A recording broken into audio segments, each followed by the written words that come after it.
Okay, there it is. That's the sea bass.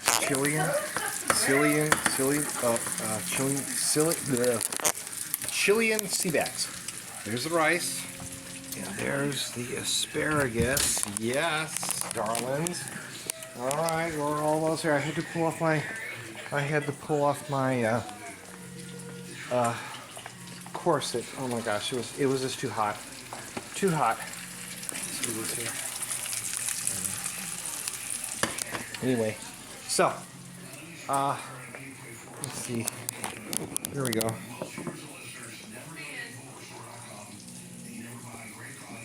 We might do something a little bit later in the evening. All right, sea bass on the way.